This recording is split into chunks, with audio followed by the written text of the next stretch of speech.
pour cette deuxième étape de notre parcours gratitude.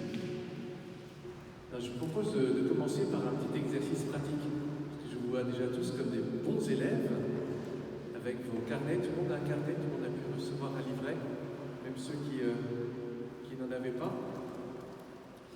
Oui, bon. Eh bien, vous allez poser vos livrets et on va commencer par un exercice cette fois-ci. C'est un peu comme le matin, la gymnastique du matin. Là, c'est la gymnastique du soir. On va prendre 1 minute pour partager avec votre voisin ou votre voisine une occasion de vous réjouir et de dire merci en 1 minute. Vous voyez, 3 R, reconnaissez-le avec votre voisin ou votre voisine, puis vous le partagez, une occasion de rendre grâce, de dire merci, je ne sais pas, pour une chose de votre journée, de votre semaine. Voilà, si vous n'avez pas d'idée, rendez grâce pour votre vie, c'est déjà une belle chose. Allez, 1 minute.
J'espère que vous avez tous réussi à trouver une occasion de vous réjouir, de rendre grâce, de dire merci.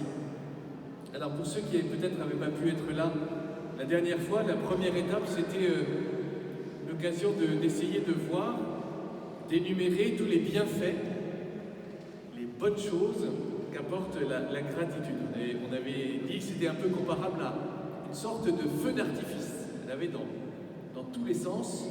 Et ça inonde toute notre vie. Et puis on avait dit, dans la gratitude, on peut distinguer 3 étapes, les 3 R, reconnaître, ressentir, remercier. Et enfin, le 3e point, c'était comment devenir des personnes habitées par la gratitude. On avait dit que c'était peut-être quelque chose, même sûrement, qui devait se travailler. Et nous était proposé un certain nombre de petits exercices, dont le premier c'était avoir un carnet de gratitude. Alors pour ceux qui ont du mal, en fait, vous regardez les livrets, ils sont super, vous avez plein de pages où vous pouvez écrire en fait. Donc peut-être le livret il est déjà tout trouvé, vous l'avez là, vous l'avez entre les mains. Écrire ces 3, dans le livret c'était les 3 kiffs, les 3 kiffs de la journée, 3 occasions de dire merci. Vous en aviez d'autres, j'espère que vous avez été voir, on peut peut-être pas tous les faire, mais en tout cas ça nous donne un petit peu de travail.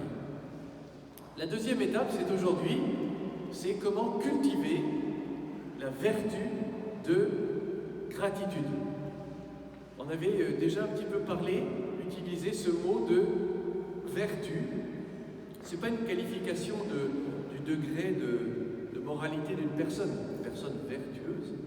On avait dit une vertu c'est quelque chose de bien précis dans la vie morale. Et on va voir justement qu'une vertu de gratitude existe. Il y a une parole de saint Paul qui dit dans l'Épître aux Philippiens « N'entretenez aucun souci, mais en toute occasion, recourez à la prière, pénétrez d'actions de grâce. » On pourrait dire de gratitude.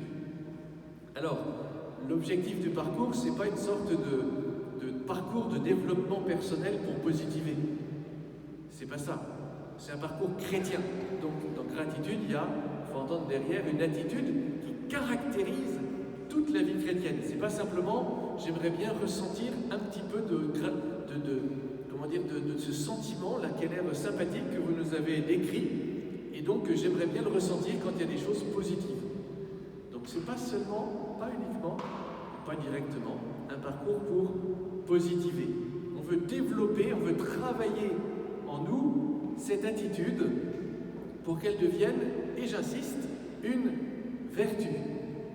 Et on peut effectivement faire de temps en temps un exercice de gratitude, mais on voudrait que ça devienne un peu comme une deuxième nature.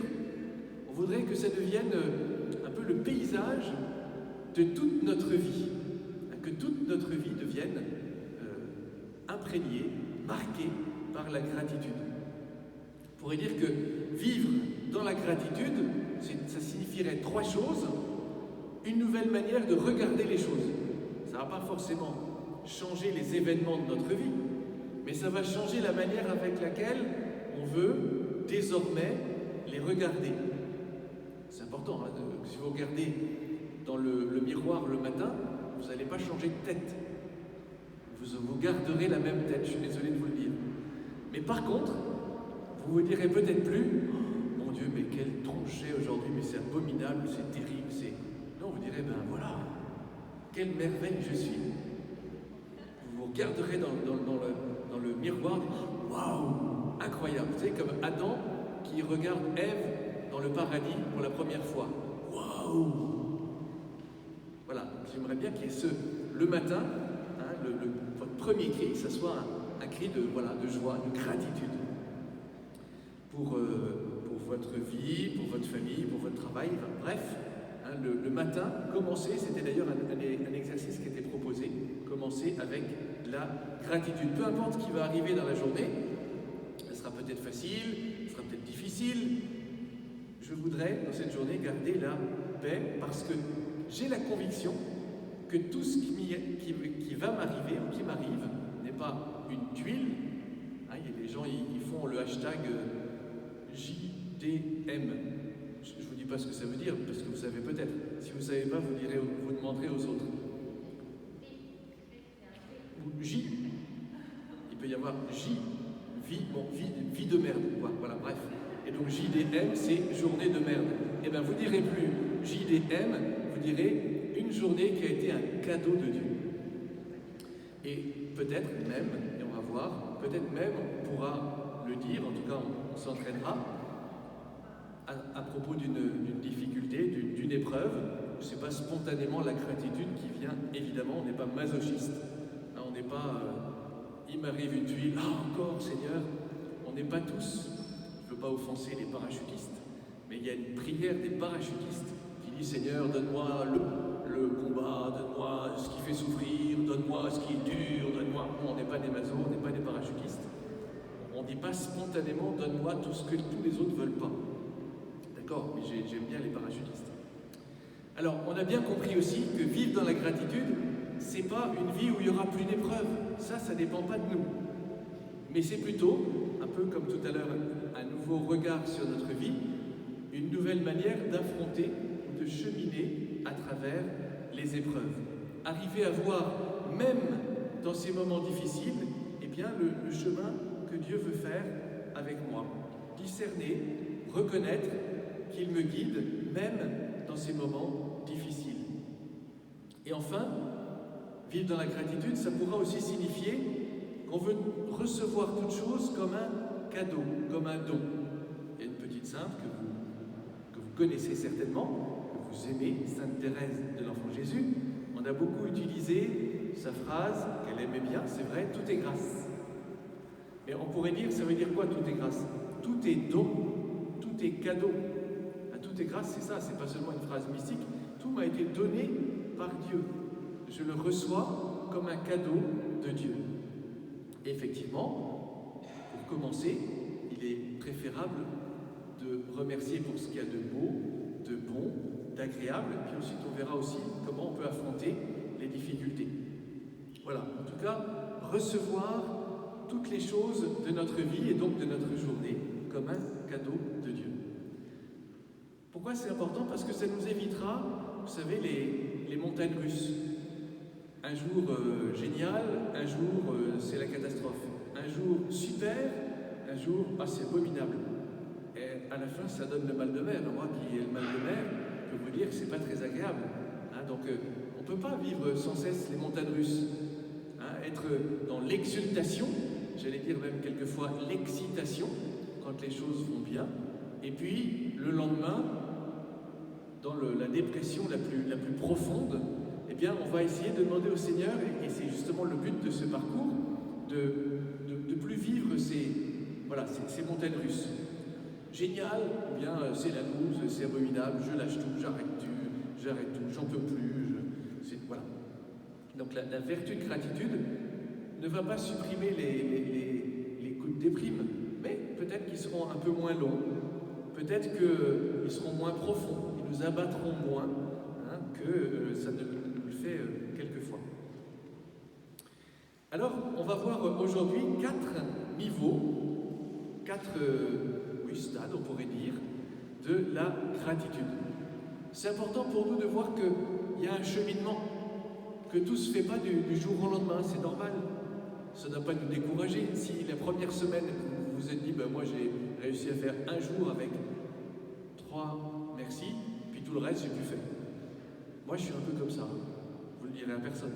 Mais parce qu'on manque peut-être un peu de persévérance. On dit, c'est déjà trop compliqué pour moi, j'y arriverai jamais. Tranquille. Il y a des étapes. C'est normal. On ne marche pas du jour au lendemain. Normalement, quand vous êtes bébé, vous naissez, mais vous ne marchez pas encore. Je pense que ça vous est tous arrivé. Et vos parents, ils ne se sont pas dit, mince, on a fait un bébé qui ne marche pas. On est des enfants dans la gratitude. Et donc, si on ne marche pas du premier coup, si on ne court pas d'allégresse tous les jours en disant merci Seigneur toutes les minutes, tranquille, on est en route, on est en chemin. Il y a donc des étapes, il y a des degrés, on pourrait dire. Alors, il ne s'agit pas de comparer les niveaux. Toi, tu es à quelle étape? Tu es à quel niveau? Ah, c'est tout? Moi, je suis au niveau de... Non, comparez pas. Des étapes qui sont propres à chacun. Le premier niveau, on pourrait dire, c'est l'ingratitude. Qu'est-ce que c'est que l'ingratitude? C'est le contraire de la gratitude. C'est-à-dire que je suis, si vous voulez résumer, eh bien, je suis français. Je râle.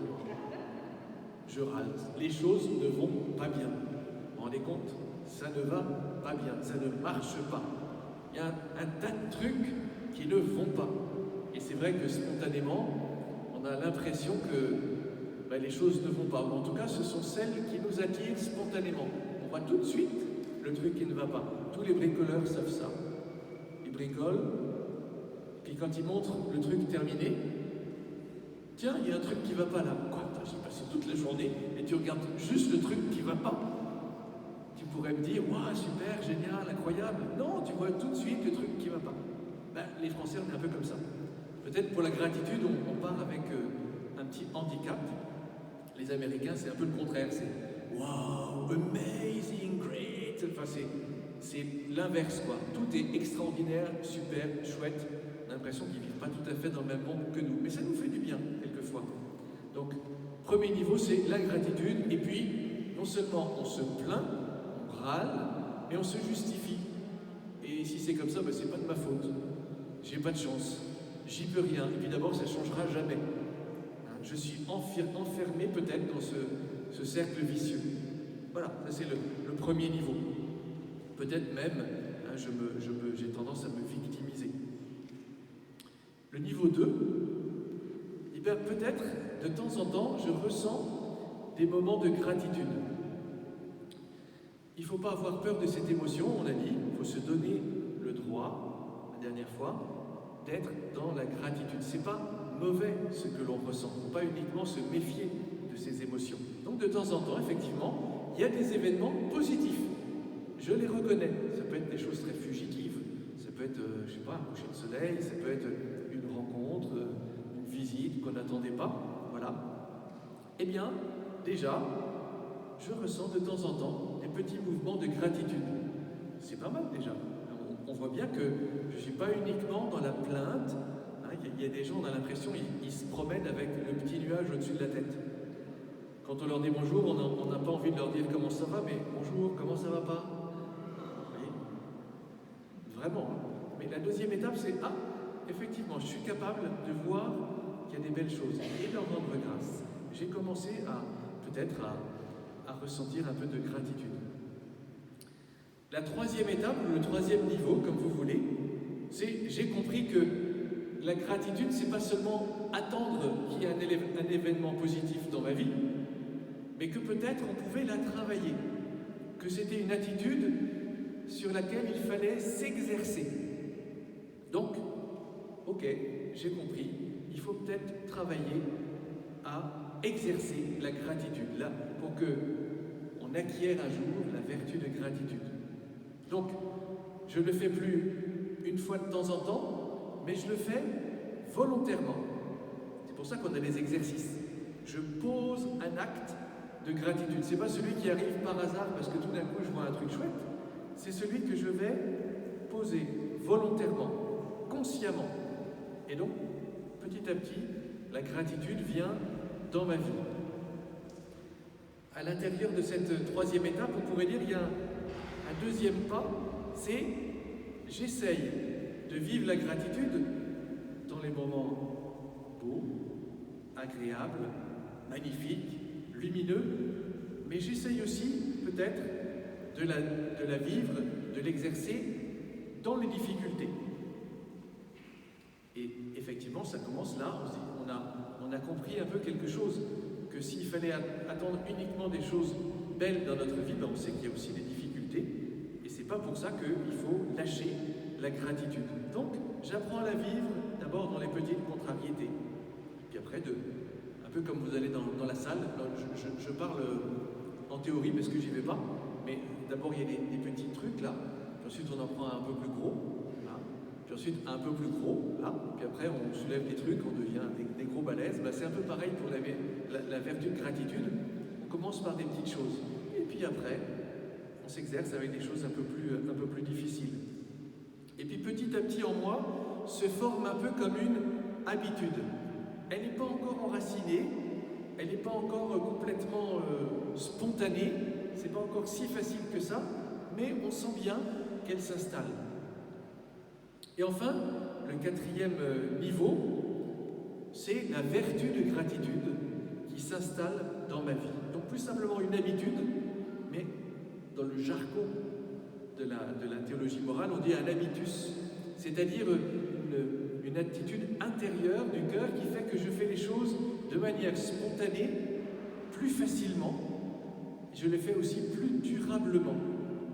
Donc c'est plus une gratitude conditionnelle, quand les choses vont bien, mais c'est une attitude habituelle.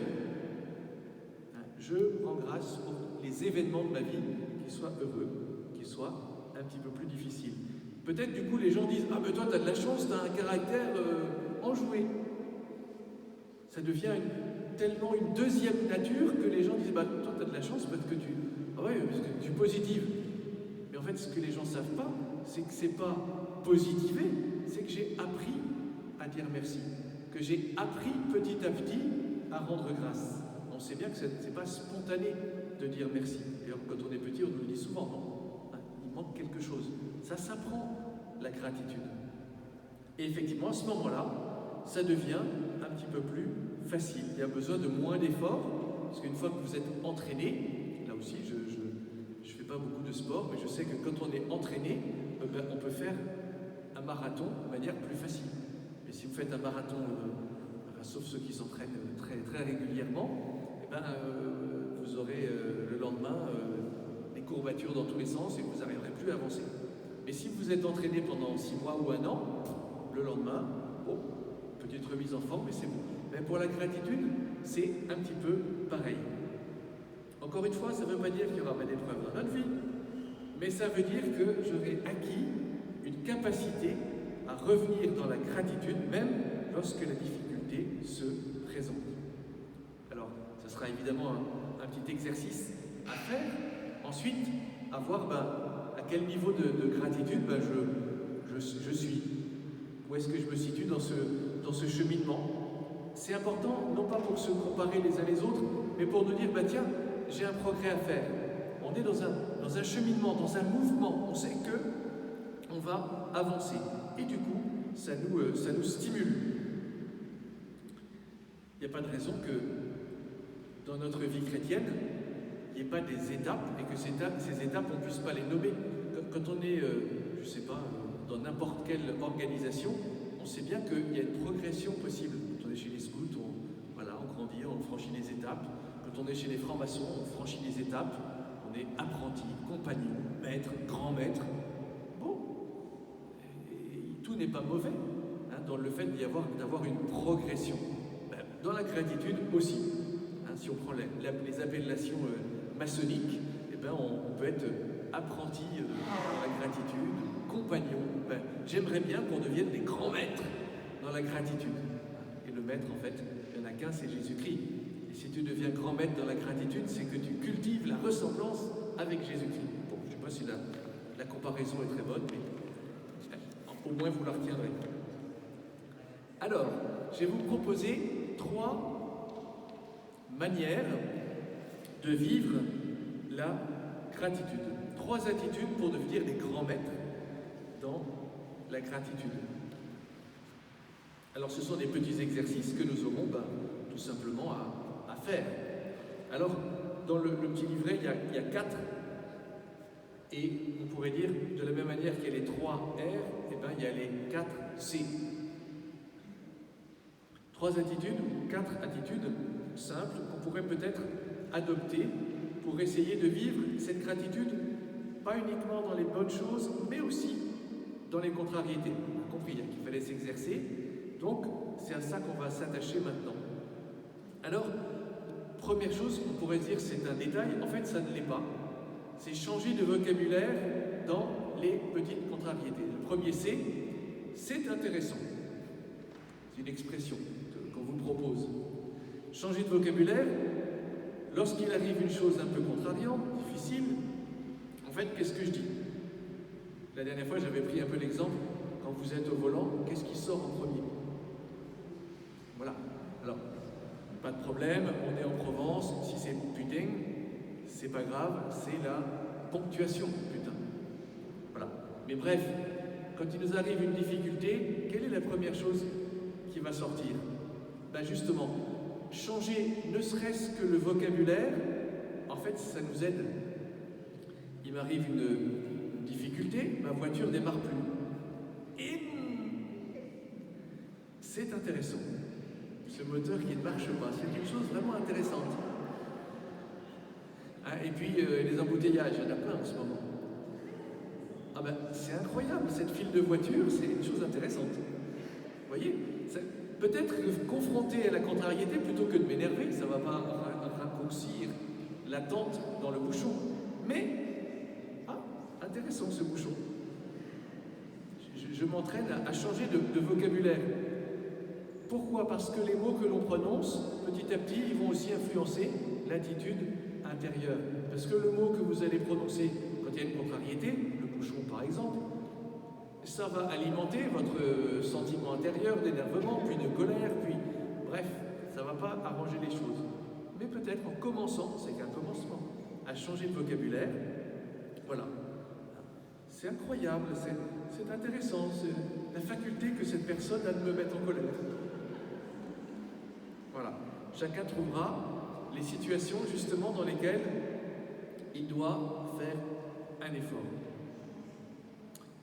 Il y avait, peut-être vous avez connu, à côté du Toronnet, il y avait une dame qui avait adopté un certain nombre de garçons et de filles trisomiques. Bon, elle en a accueilli beaucoup, elle s'appelait Cécile Barjon. Et dans sa maison, il y avait une jeune fille qui était chargée d'ouvrir les volets le matin. Et donc elle ouvrait les volets tous les matins, et puis souvent, ils sont assez spontanés, c'est vrai, et ça nous fait du bien d'ailleurs, parce qu'on a vraiment l'impression qu'ils sont dans la gratitude. Et c'est une grande leçon pour nous. Et cette fille, elle ouvrait les volets et elle disait « Aujourd'hui, soleil, super !» Et tous les matins, bon, évidemment, dans le Var, il y a souvent du soleil. Donc tous les matins, il y avait un super. Et puis un jour, il y a eu la pluie. Aujourd'hui, pluie. Super. Parce que pour elle, voilà, c'était le soleil, c'était la pluie. Voilà. Alors vous pouvez mettre super, c'est intéressant, la phrase que vous voulez, mais c'est un début. Et puis le deuxième C, c'est face à ces petites contrariétés, essayer de les replacer et de les voir à leur juste taille. C'est peut-être pas si grave, en fait. Effectivement, quand on les vit, quand vous êtes à l'extérieur avec quelqu'un d'autre, c'est peut-être pas forcément la chose à dire. Ah, t'as un pneu crevé? C'est pas grave, hein, vraiment. Oh, mais moi j'ai eu 3 pneus crevés. Non, c'est pas aux autres, vous le dites pas aux autres, vous le dites à vous-même. Voilà, ben, c'est peut-être pas si grave cet événement. Et c'est vrai qu'il suffit, et il faut le reconnaître, de pas beaucoup de choses pour nous priver de la paix, pour nous troubler, pour nous inquiéter. Une toute petite chose, un tout petit détail peut nous énerver. Les sacristines, elles sont énervées parce que quand je dis la messe, quand le crucifix n'est pas tout à fait au milieu, ça m'énerve. C'est vrai, ça me fait perdre la paix. Bon, moi je dis, et donc moi je dois me dire, bon, c'est pas tellement grave, il y a quand même plus grave que ça, que le crucifix ne soit pas complètement au milieu. Même si j'ai l'impression de dire la messe comme ça, mais c'est quand même pas si grave. C'est pas ça qui doit te faire perdre la paix alors que tu vas dire la messe. Hein? Bon. Donc c'est vrai aussi que cette petite chose que vous voyez, imaginez que c'est sur un tableau. Si vous voyez le défaut sur le tableau, quand vous êtes tout près, il vous semble énorme. Puis vous vous reculez un petit peu. Et plus vous vous reculez, vous dites, bon, en fait on voit presque rien. C'est vrai. Ah ben, en prenant de la distance, ça nous semble un petit détail. Mais peut-être justement que dans notre vie, ces choses qu'on a l'habitude de grossir finalement, puis en plus on n'est pas très loin de Marseille, un tout petit pépin, ça devient un énorme bouchon. Et peut-être que j'ai bon, écoute, c'est peut-être pas si grave. Encore une fois, c'est pas à dire aux autres, c'est pour vous le dites à vous-même. N'allez pas essayer d'énerver les autres en leur disant que ce qu'ils vivent, eux, c'est pas grand-chose par rapport en général à ce que vous vivez, vous, qui est beaucoup plus grave. Donc, on ne compare pas. Il pleut, et donc peut-être il y en a qui disent « Ah, moi je suis arrivé, il ne pleuvait pas, mince, j'ai pas mon parapluie, comment je vais faire? Mais mince !» C'est peut-être pas si grave. Il y a des choses plus graves dans votre vie, vous voyez, hein. Mettez-vous, et on va faire l'exercice tout à l'heure, dans la perspective de votre ange gardien. Ça, j'ai trouvé ça pas mal comme exercice. C'est ce qu'on va vous proposer dans 2 petites minutes. Troisième C, donc premier, c'est intéressant, ce n'est pas si grave, c'est utile. Les petites contrariétés sont peut-être aussi là pour nous aider à grandir. Pas seulement pour nous agacer, pour nous faire perdre la paix, mais pour grandir. C'est peut-être finalement l'occasion de s'entraîner à grandir dans la vertu de gratitude. Donc c'est finalement peut-être un exercice, comme quand on va à la salle de muscu. Ah, la contrariété, c'est pas uniquement pour me faire perdre la paix, c'est peut-être pour m'entraîner. Donc c'est peut-être utile. Enfin, et le dernier C, c'est peut-être pas le plus facile, c'est que ces détails, ces histoires qui nous arrivent, et d'ailleurs souvent après quelques jours, ben souvent on en rit, ou on en sourit, en disant « c'est vrai que là je me suis bien énervé, ça m'a attristé, ça m'a mis en colère, mais finalement, en fait, c'était pas si grave. » Et on peut-être, il faut souvent un peu de recul. Là aussi, c'est pas à dire aux autres. Excuse-moi, mais ce que tu as vécu, là, ça m'a bien fait rigoler. Moi, ça m'a bien énervé. Voilà, peut-être se dire, dans quelques jours, dans quelques mois, sur mon lit de mort, bon, en fait, j'en rirai, je me dire, bon, finalement, c'était pas si grave que ça. Et ça me fait un petit peu sourire en y repensant. Voilà. Donc, c'est intéressant, ce n'est pas si grave, c'est utile, c'est drôle. Alors, un petit exercice maintenant. On va avec peut-être Étienne, je qui va nous aider à faire entrer dans cet exercice. Je reviens sur ce que je disais à propos de l'ange gardien. On va essayer de voir les choses de notre vie, quelque chose de notre vie, comme notre ange gardien le voit.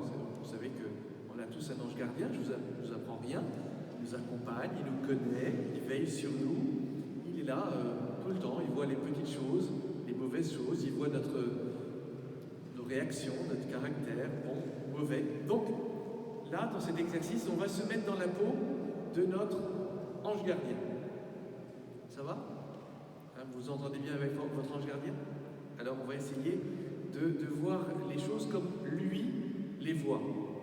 Alors, comme la semaine dernière, on va demander à Étienne, s'il veut bien, de nous jouer un petit peu un peu de sa guitare pour nous aider, avec une toute petite musique, à nous faire entrer dans cette disposition intérieure de gratitude. Si vous voulez, vous pouvez fermer les yeux, c'est pas obligatoire, de respirer tranquillement, se calmer, pour se mettre dans une disposition intérieure un peu plus facile. C'est vrai qu'on a un corps, donc il faut en tenir compte. Si ça vous énerve, restez comme vous êtes, peu importe. Alors, fermez les yeux si vous le désirez, et puis, vous vous dites, maintenant, pensez à quelque chose de beau qui vous est arrivé, un peu comme la semaine dernière.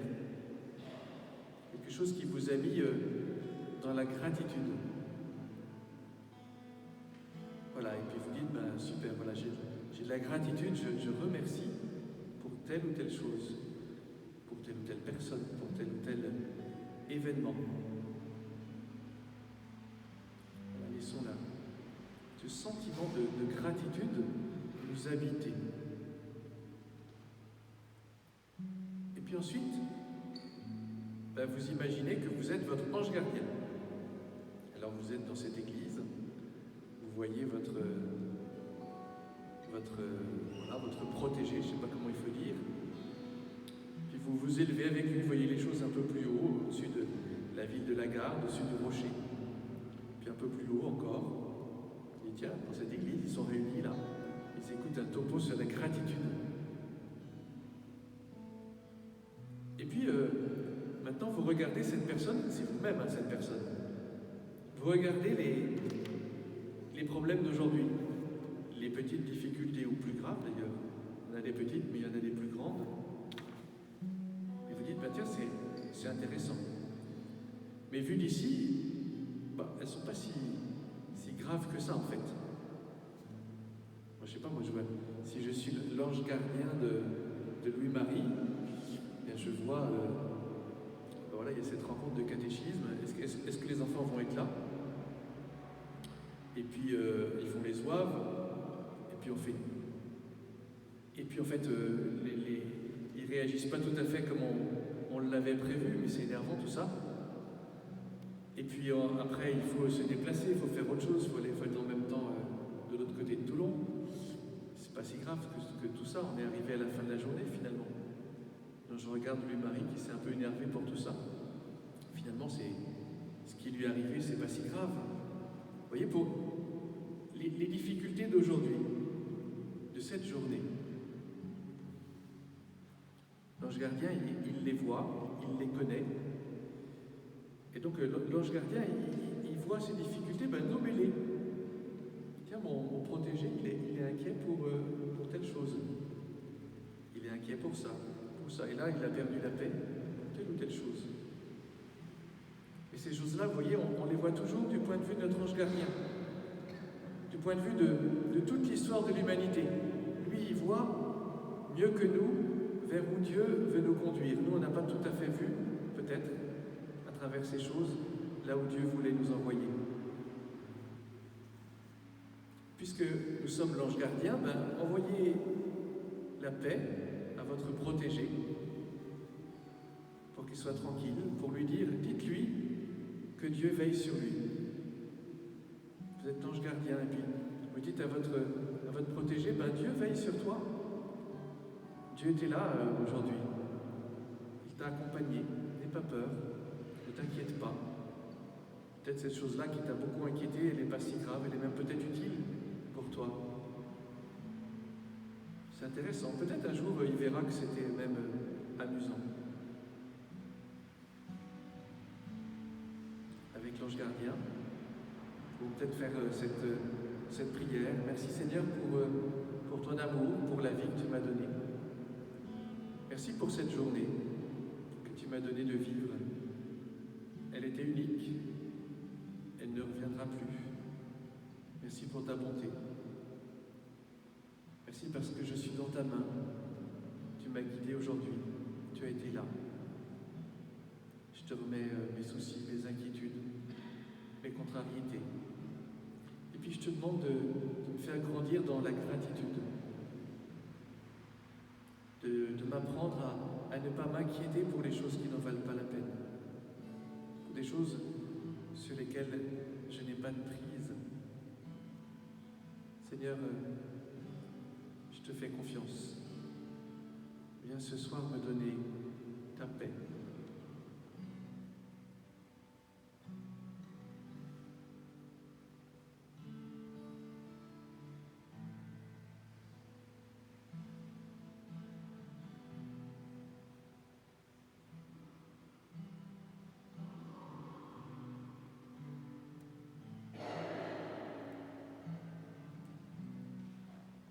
Voilà, c'est tout, un exercice tout simple. J'aime bien me mettre à la place de mon ange gardien. Comme la semaine dernière, on va vous proposer des groupes de partage. On doit être à peu près le même nombre que la semaine dernière. Il y avait 5 groupes. Pour ceux qui n'étaient pas là, on va compléter les groupes dans lesquels il manquerait des personnes. 2 questions sur lesquelles on s'entraîne et on s'écoute dans le groupe. Ce que j'ai retenu, ce qui m'a touché, ce qui m'a fait réagir, ce qui m'a... Voilà, de manière très, très simple. Ce que je retiens. Et puis, une deuxième question, quel est le petit pas que je suis prêt à faire en ayant entendu ce topo sur la vertu de gratitude? Quelle est la petite attitude que je désire adopter ou cultiver ce soir? On se donne 20 minutes pour partager et terminer tout à l'heure par un temps d'adoration eucharistique pour ne pas aller trop au-delà de 22 heures, que vous ne reveniez pas chez vous sous la pluie. Alors, il y avait 2 groupes